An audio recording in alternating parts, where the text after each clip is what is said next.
출애굽기는 이스라엘이라는 한 민족이 어떻게 애굽의 종살이에서 벗어나 하나님의 언약 백성이 되었는지를 기록하고 있는 책입니다. 400년이라는 긴 시간, 긴 세월 동안 한 나라의 노예로 살아간다는 것은 결코 쉬운 일이 아니죠. 그리고 그 긴 세월 동안 여전히 정체성을 가지고 있다는 것도 쉬운 일이 아닙니다. 그런데 그런 이스라엘 백성들이 하나님의 초자연적인 역사로 구원을 받는 장면이 바로 출애굽의 역사입니다. 특별히 7장에서 12장까지 나타나는 이 10가지 재앙을 통해서 여호와 하나님만이 참 하나님이시며 이스라엘뿐 아니라 모든 나라와 민족과 족속에 그리고 천지 만물을 다스리시는 창조주 하나님이 되신다는 사실, 그리고 그 하나님이 바로 이스라엘의 구원자가 되신다는 사실을 역동적으로 보여주고 있습니다. 저와 여러분을 구원하신 하나님은 천지를 지으신 창조주시요 전능자시요 땅과 하늘의 권세를 가지신 분이시요 만물을 다스리시는 분이십니다. 흑암 가운데 죄에서 종노릇하던 우리를 건져주시기 위해서 아들 독생자 예수 그리스도를 십자가에 내어주시기까지 사랑하시는 사랑의 하나님이십니다. 출애굽기 말씀을 묵상하면서 그 하나님을 더 깊이 알아가게 되기를 바랍니다. 여기 보면 계속해서 반복되며 나오는 말씀이 이스라엘 백성들을 건져내는 이유가 그들로 나를 경배케 하기 위함이라 하는 말씀이 계속해서 반복해서 나옵니다. 우리를 건지시고 부르신 이유가 우리로 하나님을 경배케 하기 위한 것이라는 거죠. 하나님을 경배한다는 것은, 그 무엇인가를 경배한다는 것은 일단은 경배의 대상과 맞닥뜨리고 만나는 일이 있어야 가능합니다. 경배하는 대상과 만나고 맞닥뜨려지지 않는다면 경배할 수 없는 것이죠. 우리가 자연에 나가서 자연을 볼 때 감탄을 하죠.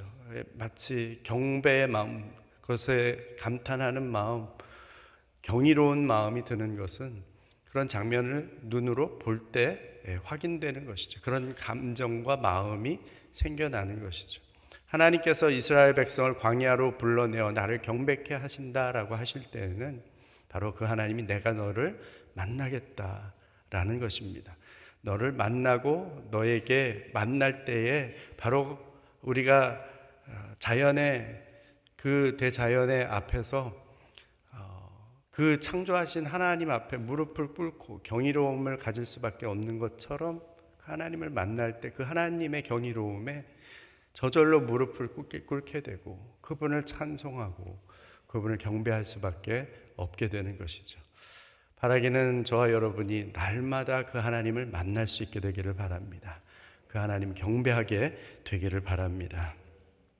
하나님께서는 모세와 아론을 바로에게 보내십니다. 그러면서 이렇게 말씀하십니다. 오늘 읽은 1절에서 7절 말씀에 우리가 다시 한번 이 말씀 읽어보길 원합니다. 1절부터 7절 시작. 그러자 여호와께서 모세에게 말씀하셨습니다. 보아라, 내가 너를 바로에게 하나님같이 되게 했다. 내 형 아론은 내 대변인이 될 것이다. 너는 내가 네게 명령한 것을 다 말해 주어라. 그러면 내 형 아론이 바로에게 이스라엘 자손을 그 땅에서 내보내라고 말할 것이다. 그러나 내가 바로의 마음을 강팍하게 만들 것이며 이집트 땅에서 많은 표적과 기적을 일으킬 것이다. 바로가 너희 말을 듣지 않으면 내가 이집트에 능력을 행사해서 큰 벌을 내려 내 군대 곧 내 백성 이스라엘 자손을 이집트 땅에서 나오게 할 것이다.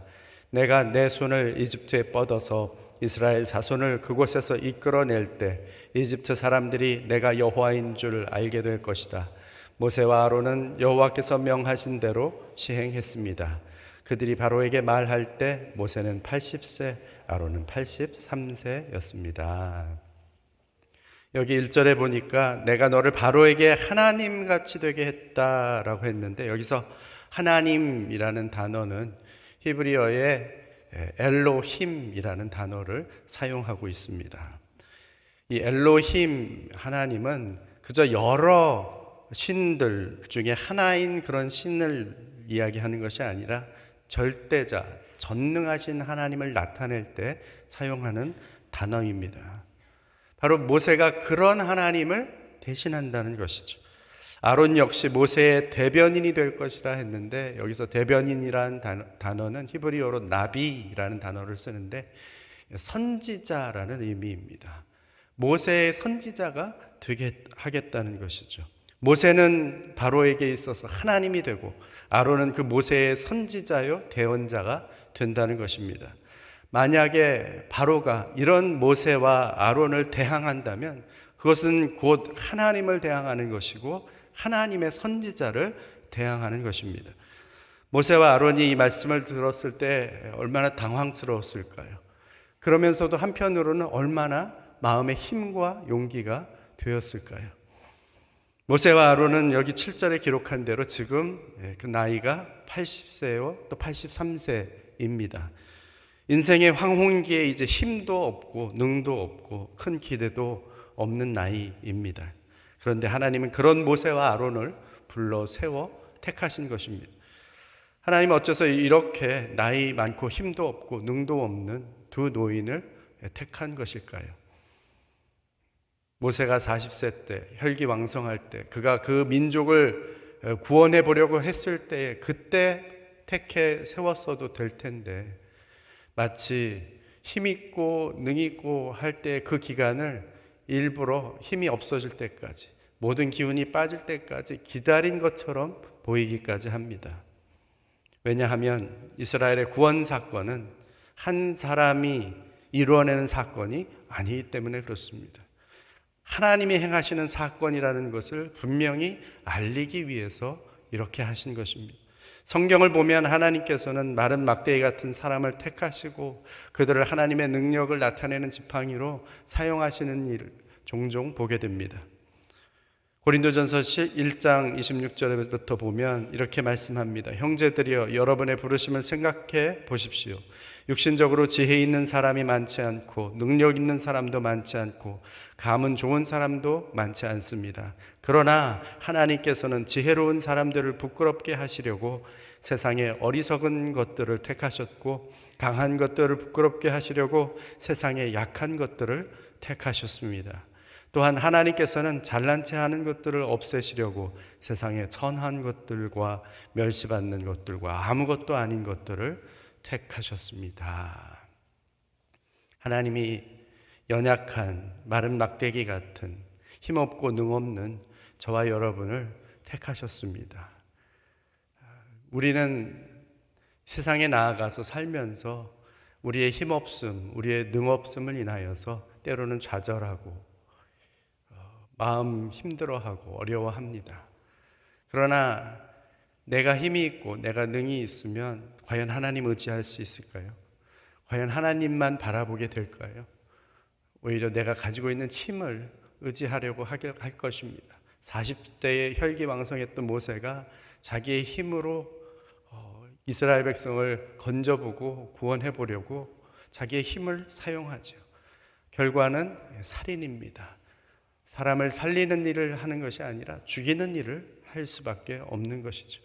누군가를 살리려고 했지만 결국 열매는 죽이는 열매밖에 맺지 못했다는 것입니다. 하나님께서는 힘없고 또 연약한 저와 여러분, 힘이 있더라도 내 힘이 아닌 하나님의 힘을 의지하는 저와 여러분을 통해서 하나님이 그리고 하나님만이 행하실 수 있는 구원 역사를 이루어 가시는 것입니다. 여기 2절에 보니까 힘도 없고 능도 없는 모세와 아론이 할 수 있는 일이 무엇인가? 그들이 할 수 있는 일은 그냥 주께서 명하신 것을 그대로 전하는 일입니다. 하나님은 모세에게 말씀하시고 모세는 아론에게 전달하고 아론은 바로에게 그 말씀을 전달하는 것입니다. 하나님의 말씀은 그렇게 선포됩니다. 하나님의 역사는 그렇게 이루어집니다. 말씀을 들은 자의 사명은 들은 말씀을 전하는 것입니다. 디모데후서 2장 2절에 너는 말씀을 전파하라. 때를 얻든지 못 얻든지 항상 힘쓰라 했습니다. 저와 여러분에게 주신 말씀은 그냥 나만 알고 깨닫고 나만 좋으라 주신 말씀이 아닌 것입니다. 주께서 우리에게 생명의 복음 듣게 하셨다면 우리는 그 생명의 복음을 누군가에게 전해 주어야 하는 것입니다. 그 사람이 듣든지 듣지 않든지, 때를 얻든지 얻지 못하든지 들은 말씀 전하고 들은 생명의 복음을 전하는 저와 여러분들이 되시기를 바랍니다. 우리가 하나님의 말씀대로 순종하며 따라가면 인생에 아무런 문제가 없어야 될 것 같은데 오늘 말씀을 봐도 그렇지 않습니다. 오히려 하나님이 그것을 미리 말씀해 주십니다. 3절에 하나님의 말씀 전달받은 바로의 마음이 어떻게 된다고요? 강팍하게 되겠다. 마음이 완악해질 것이다. 이렇게 미리 말씀합니다.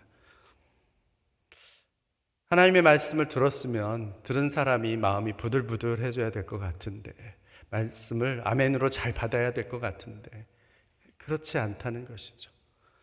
말씀을 들어도 아무런 감동도 없고 감격도 없고 반응도 없습니다. 아니, 도리어 그 마음이 완악해질 것이다, 강팍해질 것이다 말씀합니다. 하나님의 명을 따르고 순종한다고 해서 가는 길이 평탄하지만은 않을 것이라는 말입니다. 아니, 도리어 가는 길을 가로막고 방해하고 핍박하고 조롱하는 바로와 같은 거대한 세력을 마주하게 될 수도 있다는 것입니다. 예수님이 순종하고 가신 길, 십자가 길입니다. 세상 권세의 핍박과 미움과 조롱을 자초하는 길이었습니다.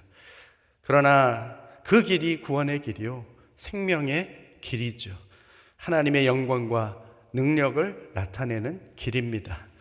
십자가 길이어도 말씀에 순종하는 생명길, 영광의 길 가는 저와 여러분 되시기를 바랍니다. 여기 4절 보니까 아이러니하게도 바로가 모세와 아론의 말을 거부하면 하나님의 말씀을 거부하는데, 그런 일을 통해서 하나님의 능력이 드러나게 될 것이다 라고 말씀합니다.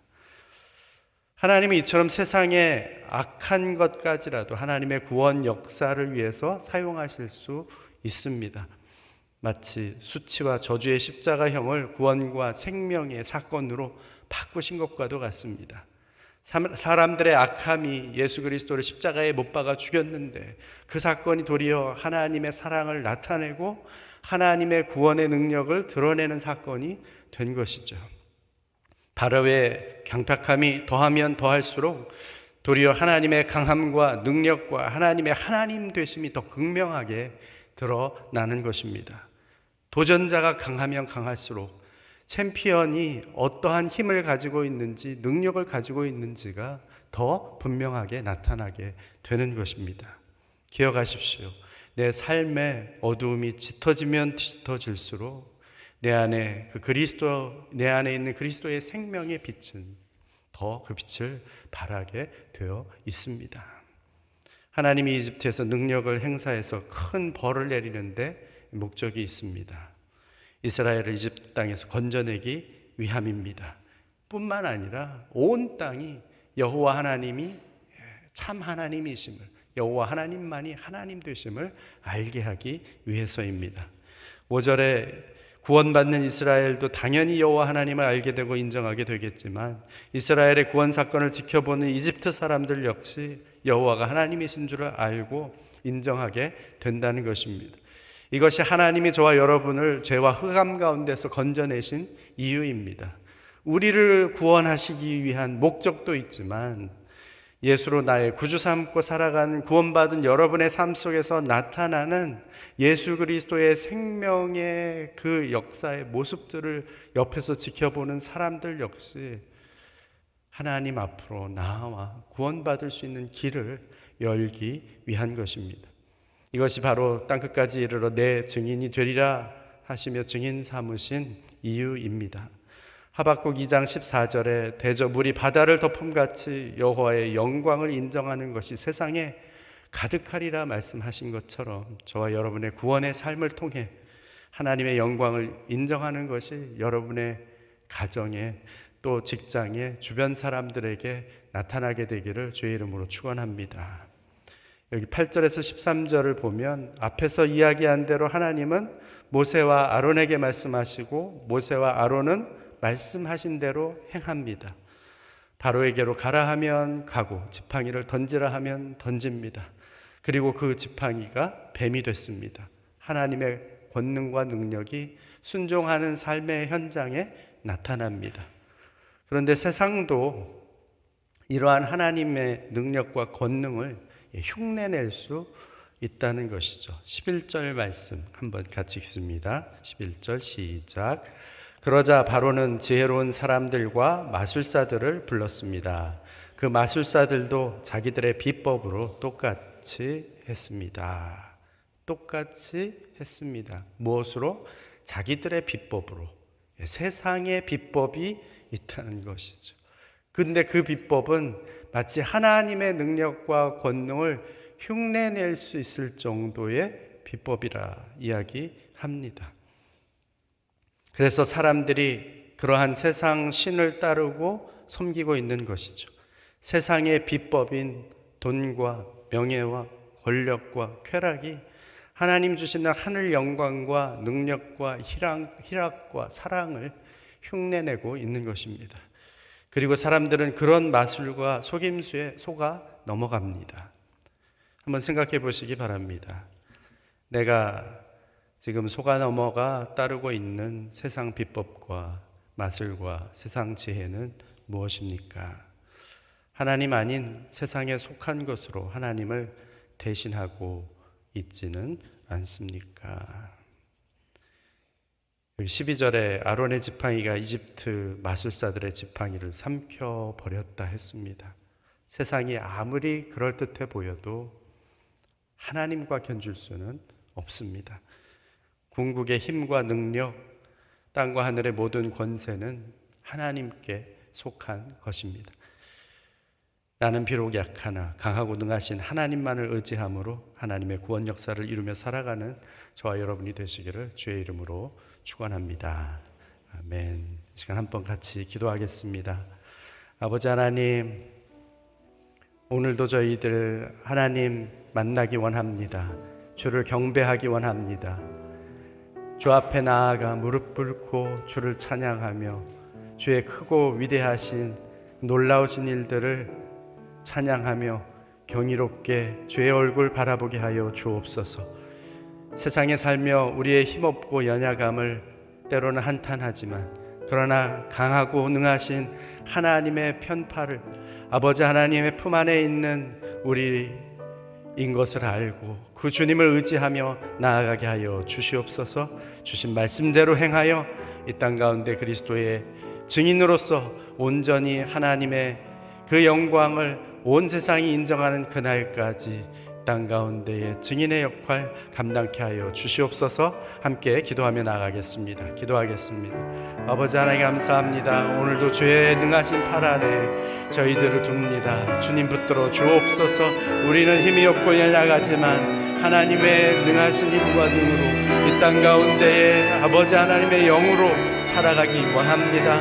주님, 이 세상에 우리를 대적하며 아버지 하나님여 우리의 발목을 잡으러 달려오는 그러한 대적의 세력들이 있지만 그럼에도 불구하고 그 어둠에 삼킨 바 되지 않고 오히려 그 어둠을 빛으로 비추어내는 하나님의 백성들이 되게 하여 주시옵소서.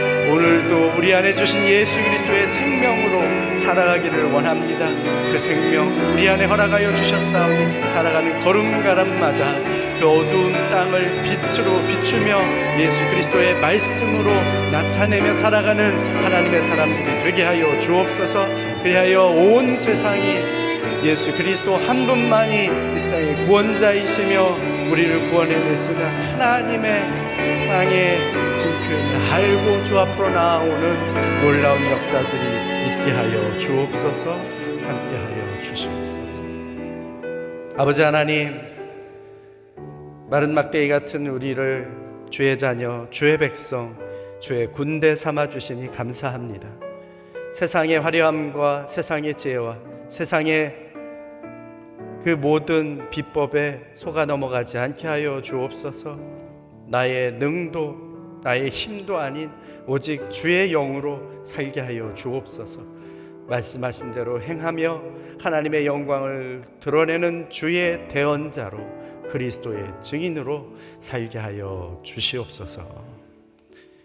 이제는 우리 구주 예수 그리스도의 은혜와 하나님 아버지의 사랑하심과 성령의 교통 역사하심이 주의 말씀 따라 하나님의 주신 예수 생명으로 이 땅 가운데 그 주신 생명의 복음의 말씀을 증언하며 삶으로 나타내며 살아가기를 원하는 머리 숙인 주의 백성들 위에와 몸된 주의 교회 위에 땅 끝에서 주의 말씀의 대언자로 서 있는 선교사님들 위해 이제로부터 영원토록 함께 하옵시기를 간절히 축원하옵나이다. 아멘.